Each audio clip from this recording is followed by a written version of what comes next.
Fala galera, beleza? Bem-vindos ao Bora Mundo, vamos a mais um vídeo de história, beleza? Estamos falando do final da Primeira Guerra Mundial. Nós já falamos sobre o fim da guerra, algumas questões que ficaram ali, que devastou uma população, várias populações, né, a gente viu no vídeo anterior, e agora a gente vai falar sobre a paz dos vencedores, certo? E qual foi o formato dessa paz? Essa paz ela teve uma estrutura que foi o Tratado de Versalhes. Vamos ao texto. A gente está falando agora do pós-guerra, beleza? A paz dos vencedores. Após a rendição alemã, no período de 1919 a 1920, realizou-se no Palácio de Versalhes, na França, uma série de conferências com a participação de representantes de 27 nações vencedoras da guerra.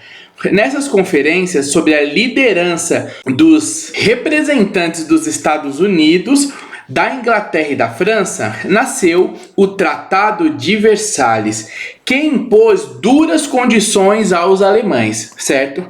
Então nós estamos vendo aqui, o que a gente vai ler agora é um trecho de um documento, tá certo? Do Tratado de Versalhes.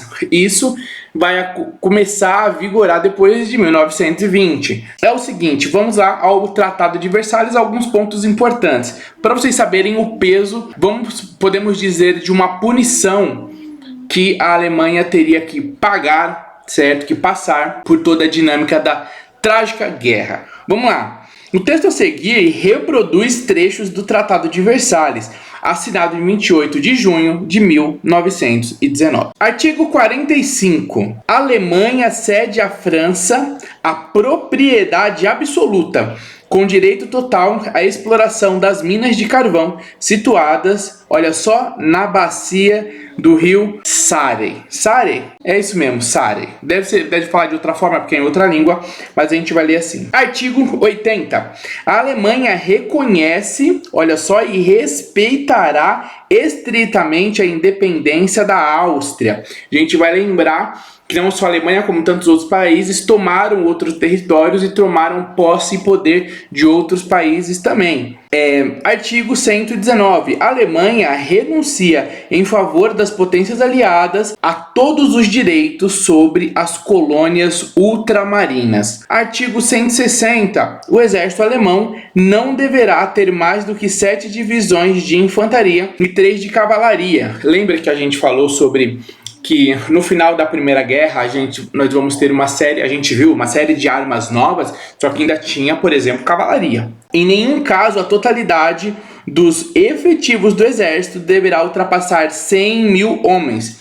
Lógico, isso daí é para restringir, e logicamente, pensa comigo, quando eles restringem a menos de 100 mil homens, isso significa que ia ter um monitoramento de perto, certo? Para que o exército não fosse tão grande, tão poderoso, para que houvesse uma nova possibilidade de ataque, de tentativa de expansão e tudo mais. Então eles restringiram o volume da força do exército, certo? Artigo 171. Estão proibidas na Alemanha a fabricação e a importação de carros blindados, tanques ou qualquer outro instrumento que sirva a objetivos de guerra. Artigo 173. Todo serviço militar universal, olha só, e obrigatório será abolido na Alemanha. E aí vem a ideia, o exército alemão só poderá ser constituído e recrutado através do alistamento voluntário. O que isso implica? Pensa comigo.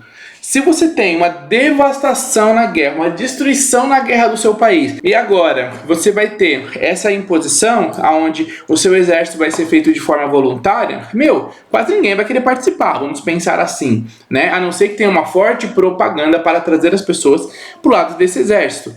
Porque é o seguinte, a partir do momento que você percebe que eles perceberam que o país ficou fraco, que gastou recursos para nada, para perder, e para deixar a população em fome e miséria, sem recursos e sem estruturas, e com a dificuldade de retomar tudo isso de novo, as pessoas não vão querer fazer parte do exército, né? Fica praticamente como um exemplo. Último artigo aqui como exemplo, para você saber do peso do Tratado de Versalhes, é o 233. A Alemanha se compromete a reparar todos os danos causados à população civil das potências aliadas e seus bens. Então, quer dizer, ficou muito muito caro essa guerra a partir dessa derrota da Alemanha, certo? E do seu grupo. Próximo texto, Tratado de Versalhes. Vamos saber mais um pouquinho sobre essa questão do Tratado de Versalhes. Em cima aqui a gente teve alguns artigos na íntegra para você saber o que de fato foi escrito, o que de fato foi colocado, tá? E agora a gente vai saber um pouquinho mais. O Tratado de Versalhes, olha só, estipulava, por exemplo, que a Alemanha deveria restituir a região da Alsácia-Lorena, lembra? E a França. Ceder outras regiões à Bélgica, à Dinamarca e à Polônia. Entregar quase todos os seus navios mercantes à França, a Inglaterra e a Bélgica, pagar uma enorme indenização em dinheiro aos países vencedores, reduzir o poderio militar de seus exércitos, sendo proibida constituir aviação militar. Quer dizer, foi minado todo o poder do país de ser um país independente. O conjunto de decisões impostas aos alemães provocou em pouco tempo uma intensa reação das forças políticas que se organizavam em seu país. Os alemães consideravam injustas, vingativas e humilhantes as condições do Tratado de Versalhes. Anos mais tarde, o desejo de mudar essas condições motivaria o ressurgimento do nacionalismo alemão. Além do Tratado de Versalhes, foram assinados outros acordos entre os representantes dos países envolvidos no conflito. Por meio desses tratados, desmembrou-se o Império Austro-Húngaro, alguns países ganharam territórios e outros perderam. Surgiram assim novos países. Olha só que interessante, surgiram novos países, alguns desapareceram, outros mudaram suas configurações por causa do tamanho da extensão de domínio de terra, e vão surgir novos países, quer dizer, o mapa agora ele muda o seu formato, como a Tchecoslováquia, Hungria, Polônia, Iugoslávia, Áustria, Letônia, Lituânia e Estônia. Esses que são, então, os países que vão mudar a configuração. Lógico, aqui vocês não vão ver, eu vou colocar para vocês o que? Um mapa, certo? Um mapa bonitinho aqui na tela para vocês verificarem provavelmente o antes e o depois. Eu vou ver se eu encontro eles bem feitos aí, para vocês verem mais ou menos como é que mudou as configurações do mapa depois da guerra e dessa distribuição de território, de poder e de reconstrução do espaço dos países. É isso então, espero que você tenha entendido, que você tenha gostado. Olha só, você chegou até aqui, escreve o título do vídeo aqui nos comentários, certo?